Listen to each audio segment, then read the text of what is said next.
Hello everyone, my name is Dakoba and welcome back to Satisfactory. Our first step today is going to be to build one of the critical components that will let us advance through the game. That's the reinforced iron plates. Once that factory is up and running, we'll let that start to build up a stockpile while we do some additional research and exploring and take a look at some of the things we found in our last episode, some alien components, some rare minerals, and so on, to see what technologies are unlocked and available to us and see if there's anything that we want to exploit for the use in our factory or to help us get around the world. Next, we'll construct a rotor factory, which is one of the other components that we need to continue working through the game. And we'll finish off the episode by setting up a production line that'll take our rotors and our reinforced iron plates and combining them into smart plating, which is our first project assembly component. Let's get into it.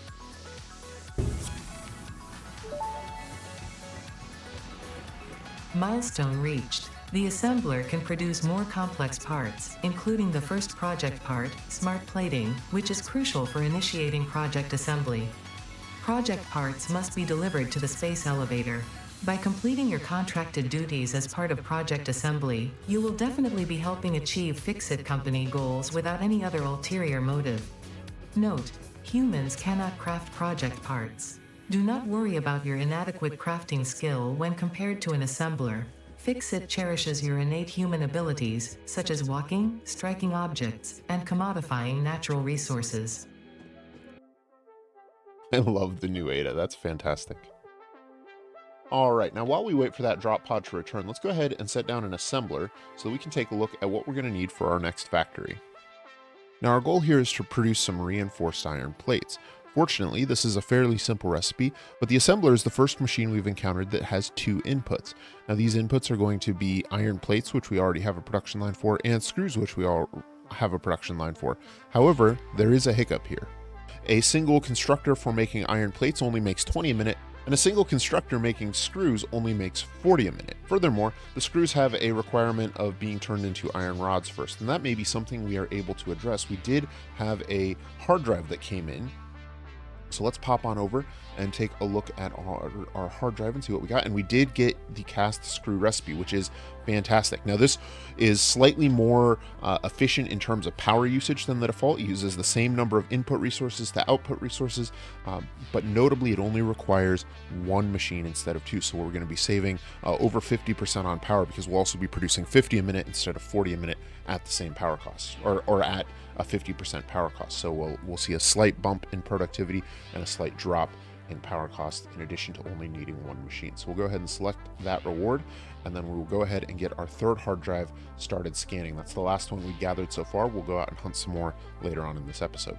But with that cast screw recipe, we actually have a pretty simple layout for our reinforced iron plate design, because we can simply make one machine that is producing the iron plates, and that'll produce 20 a minute, and then one that is producing the screws, and that'll produce 50 a minute. And so that will give us not quite the perfect ratio here, but it is definitely something we can do. So we may want to double up on these machines in order to be able to produce up to the 5 reinforced iron plates per minute. We may also want to increase the scale of that as we go, although we're going to start off with just one machine for now to make sure we have everything going. That cast screw is also going to let us clean up this factory a little bit. So all we're going to do here is go ahead and take this machine and switch this over from producing iron rods to producing the cast screws, which will make it more efficient and will give us a little bit more production on our screws, as well as saving us a little bit of power. All right, let's take our assembler and constructors and head upstairs, because that is where we are going to build this. This is something that I've been thinking about for this location. We're going to build an upper deck here, so we need to build a ramp. Let's go ahead and tear down our MAM and build the ramp right here. So right on up to the upper deck there. I think that is the right height. I think if we do this at just the right height here, go 3, 4, 5, and then I believe if we do foundations at that level, these foundations may clip a bit, but I think if we do it just like this, yeah, this is just the right height to not have any sort of clipping with our mining machines, which is one of the things I wanted to avoid. So we have this upper deck now. that we can expand and continue to build on. Now I want the bottom deck to stick out a little further, so we'll try it with one foundation. If we can reclaim a second foundation, that will be fantastic. That would be sort of ideal for this. Clean those up. And then what we're going to do is we're going to lay down some foundations up here. And this is where we're going to build it. Now to supply for this, our second iron vein is actually down there just on the other side of those construction machines. So we can place a miner here.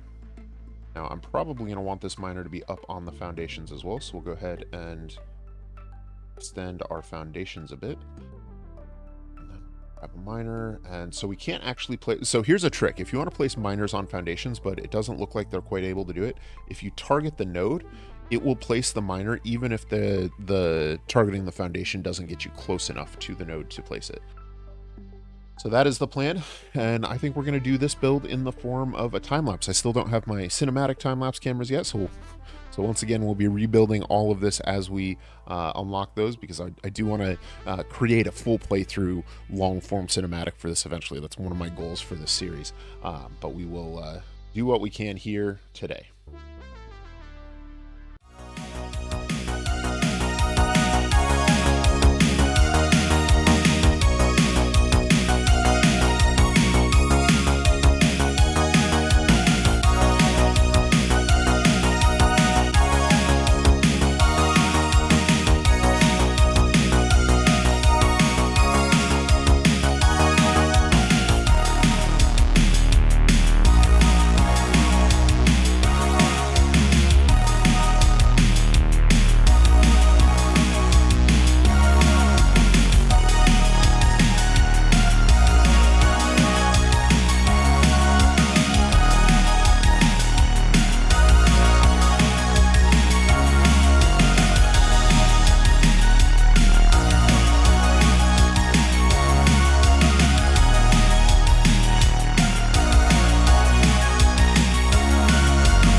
All right, and that is a reinforced iron plate factory all complete. You can see that we have built this on a 6x7 platform. 1, 2, 3, 4, 5, 6, 7. Yep. And then we have a 7th row for our input belt line. But so that is technically part of the factory, but that's actually going to be shared with the other side when we get to that point. Right now, what we are doing is we are bringing up our ore from downstairs and sending that into these two smelters. Those smelters are then being sent forward into those smelters are producing 60 iron ingots a minute, which are then being sent down a conveyor line behind the constructors and are being sent into the 4 constructors. Now those constructors are producing, 2 of them are producing screws using the cast screw alternate recipe, and 2 of them are producing the iron plate. So if we hadn't found that cast screw recipe, we would simply place another set of constructors in front of those and have the back constructors make rods, the front constructors turn the rods into screws, and then probably move the whole thing forward a bit. This front assembler is a single reinforced iron plate assembler set to 100% clock speed. I think it's just the default. Yeah, so not change the clock speed on it at all, but it is producing our reinforced iron plates for us, and you can see that we have a few of them set up there for our use. Now, I like this design because it's very simple, it's very straightforward, and everything works. And the other thing is that it's mirrorable because there are two components at this stage. So one of the things we're going to do later in the episode is take this design and basically flip-flop it onto the other side. We'll have a second set of belts coming out of those splitters, going into another set of smelters, and then feeding into constructors to produce rotors. So that's something that we have to look forward to. All right, now I've gone ahead and gathered up all the items from our last exploration trip into our inventory. And so let's pop on over and see what the MAM has for us. We have a hard drive researching, so let's see what that gave us. That gave us the choice between inventory slots and a copper rotor.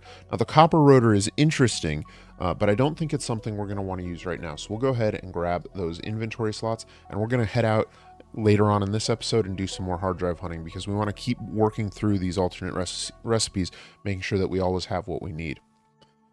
But elsewhere in the MAM, we have some things we can research, and one of the things I want to get today, and our most important one, is going to be in the power slugs tree with the blue power slugs there unlocking power shard research. Now with that, we can unlock overclocking, but that requires This a power shard. So semi-slug, let's now craft one of dubbed these power up. slug, is early in its life cycle and has retained only part of its potential energy storage capacity, giving it its blue color. Power slugs are capable of extracting latent energy from their surroundings, including through a form of photosynthesis, and preserve it in their porous semi-crystalline shell over their lifetime. This explains why they rarely move after having found a suitable location. All right, now that we have that, we have the resources in our inventory to unlock overclocking, which will also give us underclocking. Overclocking development completed. Power shards can now be inserted into all buildings to increase input and output speed. Underclocking is also possible. Note: power consumption of overclocked buildings increases exponentially. All right, now we need to tune one of these constructors to only produce 10 items per minute. And we also need to tune one of these constructors to only produce 10 items per minute. So that should give us our 60 screws and 30 plates perfectly. Now, once we'll give these just a couple minutes to run, and that should fully fill the buffers with the iron ingots in the back, and then all of the bits we need up front as well, and that should resolve our efficiency issues. We should get a perfectly level power usage graph, and you can see that we've got a lot of fluctuations in there. So we're gonna clean that one up here shortly. Some of that is going to come from our biomass power plant. There's nothing we can do about that, but there are other places where we've got some inefficiencies we should be able to resolve, no problem.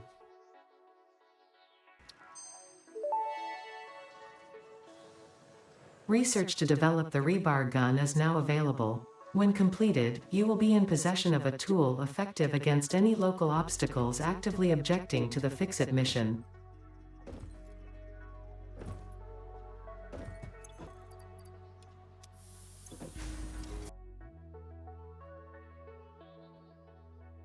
All right, well, so we finally unlocked the research, gotten down to the research needed to do the rebar gun. So fortunately we have enough rotors from our exploration, and our machine upstairs is producing all the reinforced iron plates we need. So let's go ahead and pick that up. I'm excited to get a firearm and to be able to do a little bit more interesting combat.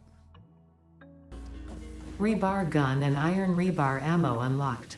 Your ingenuity towards preservation of Fix-It property has been noted. You earned a micro break. And welcome back. I hope you feel refreshed.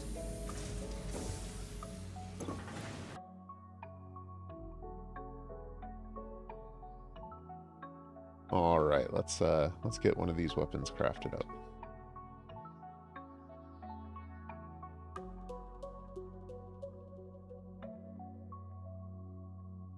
We'll also make up some rebar. I believe the rebar stacks to 100, which, you know, you'd think 100 pieces of rebar would last you a while, but you would be surprised. There's definitely times where you'll be facing 3 or 4 enemies at once, or you'll run into multiple packs of 3 or 4 enemies at once, and you can get through 40 or 50 ammo in those encounters without even thinking about it, really.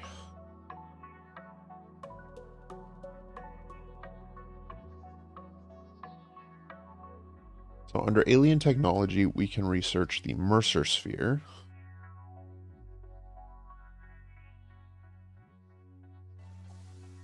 Mercer sphere analysis completed. Established local planetary signature of massage 2, AB, in the local Mercer sphere signals, allowing them to be tracked by the object scanner. Mercer spheres can also transmit data between specific. Witness our scripture, witness our windows. Have you come to defile our shrine? Sing us a song. Arguing the existence of intelligent alien life. While Fixit has figured out the method, all of the original data is still untranslatable. All right, it doesn't look like we can do anything else until we get a summer sloop and some SAM, so we'll have to find that as we go out. Let's go ahead and dive into Caterium, see how far we can make it down that tree. Caterium is one of the ones that has the most potential. The metal has been named Caterium after Fixit's greatest CEO, Katerina Parks. It has been added as a viable alternative to gold in industrial applications, specifically in advanced electronics due to its superconductivity, malleability, and corrosion resistance. All right, I think Caterium is something we're going to want to make a point of finding today. We may not necessarily tap the vein today, but it's definitely a place we're going to want to go, and we're just short of getting the Caterium and getting Quickwire research unlocked. But the zip line and the stun rebar both look fantastic. So I'm excited to get those unlocked. Under Mycelia, it doesn't look like there's anything new. Once we get rotors, we'll be able to get an extra hand slot there. We might be able to get some additional inventory slots. So I think that's something we'll do before we go out. Unfortunately, we don't have quite enough rotors to get a protein inhaler under alien megafauna. Now, we did find a bacon agaric, so we can research that, but we haven't found paleberries yet. That's one of our priorities for today. This mushroom, dubbed bacon agaric due to its uncanny resemblance to raw bacon, is compatible with the human digestive system and has been added to the object scanner. Further research is available.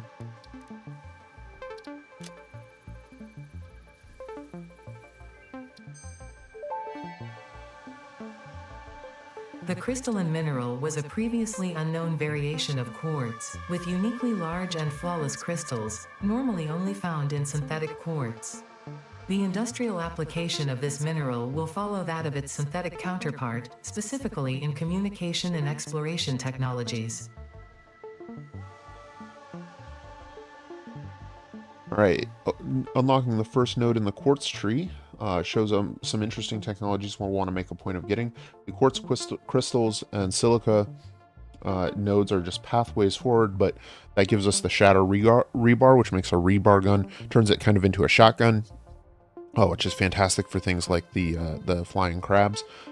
And then also the blade runners, which will help us get around quite a lot faster. So I think this is something else we want to prioritize as exploration today. Again, not necessarily doing a ton with this, just getting a miner set up and starting to build a stockpile of quartz so that we can just get enough quartz for this research, even if we don't end up capitalizing on it fully with a factory yet today.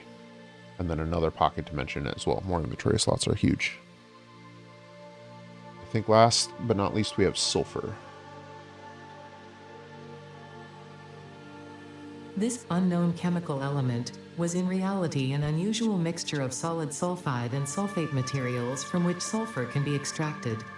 Sulfur's primary use lies in fertilizers, which we have no use for. Instead, this element enables access to more volatile obstacle clearing and pioneer defending tools.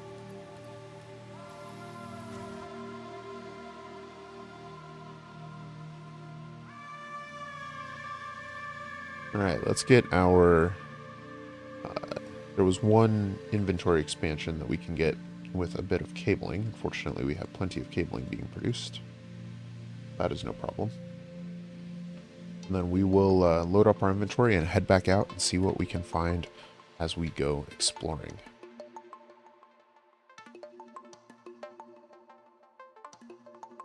Goes under alien megafauna right there. Uses 1,000 cabling and some alien protein.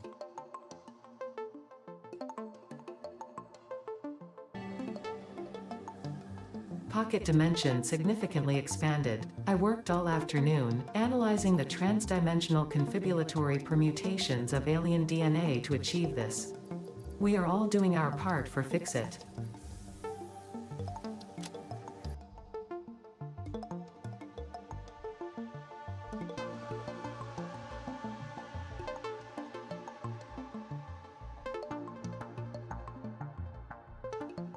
All right, now before we head out, I am going to turn all of my alien DNA into biomass and chuck that into our power plant just to make sure everything keeps running. I want to come back to a nice stockpile of the reinforced iron plates before we go. So let's get this loaded up here. Just drop that biomass right in there. That'll start turning it into the solid biofuel. Now we have quite a bit stocked up, so we're not in danger of running low just yet, but we have a couple machines that aren't quite filled yet, so I think that biomass will go a long way towards maximizing our power supply. All right, we've got our rebar gun equipped. We have 100 rounds of ammunition. We've got a stack of pale berries, some basic building supplies, so if we find some deuterium or quartz, we can set up some miners. And otherwise, I think we might want to get some more iron plates. We should be good on rods. That's all the reinforced iron plates we've got, but it'll do. We've got some cable, we've got some wire, some concrete. So let's grab another stack of plates from here. And we'll just go ahead and grab 2 stacks. And let's set out.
All right, I went out hunting. I didn't find anything new in terms of resources to unlock. I did pick up a hard drive. And I was able to gather up a whole bunch of alien components for additional biomass if we need it. So that will be helpful. Let's pop upstairs and see how we're doing on production of our reinforced iron plates. That was one of the reasons I wanted to go hunting now, was to start building up a nice stockpile of these, because they are used for a couple of milestones that we're going to send off. So let's pop down and see what we can do. I suppose it doesn't really make sense to have the hub on the lower level, because we have a drop pod to send off, and it doesn't make sense to put a ceiling over that. So let's go ahead and move the hub upstairs. Right there, looks good. So you got a little bit of space out here to be able to put a railing on here. Be nice and safe. That, I think, will do. Now that we have some reinforced iron plates, if we take a look at our milestones, we can now do Logistics Mark II, and I think we may even have everything we need to send this off right now. So let's go ahead and get this one sent away. That will let us make full use of our 2 iron veins that we're sitting on. Milestone reached. Fix-It would like to remind you of your contractual obligation towards efficiency. Recreational use of belts and lifts does not count towards work hours and will put you on the list. Stay efficient, don't disappoint, Fix-It. Alright, there we go. Now, in order to use these Logistics Mark II, we need to upgrade this conveyor lift, and we need to upgrade this belt there, as well as this belt. So that should be pulling 60 ore a minute, and the remaining 60 ore a minute will come into this one there. And once those have fully backlogged, then we'll just be underproducing. But what that means is that we can set up additional smelters on this side, create another factory over here, which is exactly what our plan is. Now we need to work on our second component factory, which is for rotors. Now, rotors are fortunately a pure iron recipe and should be pretty straightforward with us. They take screws and iron rods, and will take exactly 4 constructors. Now, 2 of those constructors will be producing screws, and those are going to run at 100% speed because the cast screw recipe produces 50 a minute, and we need 100. However, the iron rod recipe will produce 15 a minute, but we only need 20 in total, so we'll underclock those constructors to only produce 10 each. We'll then feed those components into the assembler to produce the rotors, and then start to stockpile that. Let's get into it.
And that is a rotor factory all complete.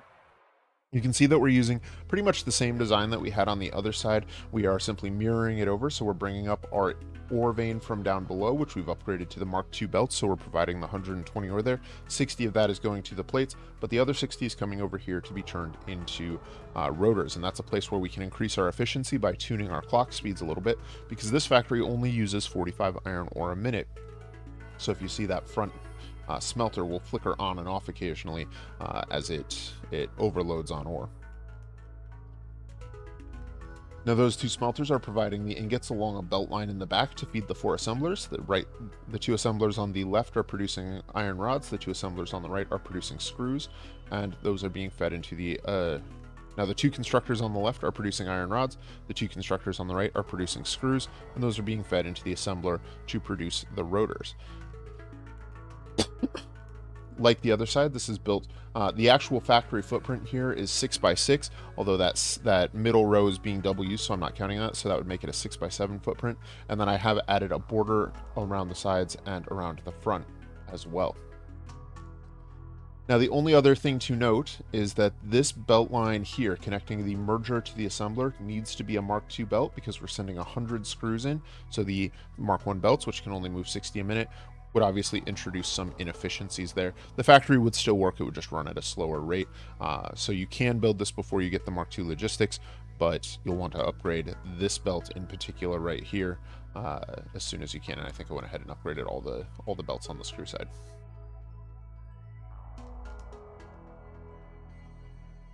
The last thing I want to do as part of this factory is redirect some of the outputs of these machines to be used for space elevator parts, for our tier 1 space elevator parts.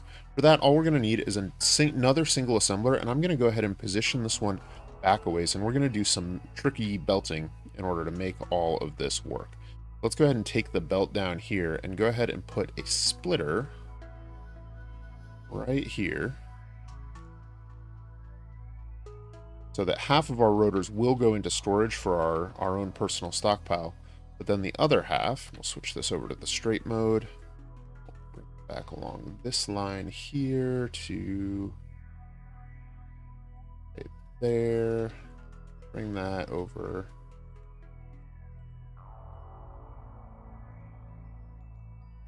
here, and this one there. Go. So now half of our rotors are flowing into this assembler, which will hook up to power there and set to make smart plating. Now this will run perfectly efficiently. This should take 2 rotors. We're making 4 rotors a minute. So if half are flowing in here, we'll get 2 a minute. We're making 5 reinforced iron plates a minute. So those will actually backlog here. That's okay, because we can always pull them off the line if we need. But let's go ahead and get this other side connected up as well. All right, now we simply need to do the same on the other side. We want a splitter rather than a merger. We want it to be lined up with our storage container here. So we also want it to be lined up with our assembler. My goodness. Here we go. And same thing, we'll run it back right along this line here. Now for some reason it's not letting us hook it in there, but if we bring it to there and then hook it in, it works fine. Not really sure what that's about. Now it's going to take a little bit for our components to get over here. Let's double check to make sure that we're still producing. And we actually have some spare components in our inventory to help jumpstart these, so we'll just drop in half a stack. That takes care of that. And I think that's where we're going to leave it for today. With our smart plating starting to be constructed and stockpiled, we're going to be in a good position in our next episode to construct and send off the space elevator and take a look at the next tier of the game.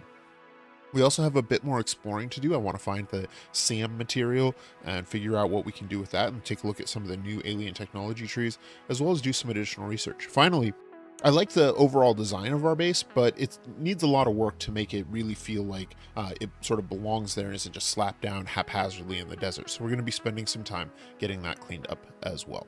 I'd like to thank you guys for spending a few minutes of your day with me here in the world of Satisfactory. I hope you found this episode interesting or helpful. Leave a like if you have, and subscribe if you'd like to see more. My name is Dakoba, and I hope you have an efficient day. I'll see you soon.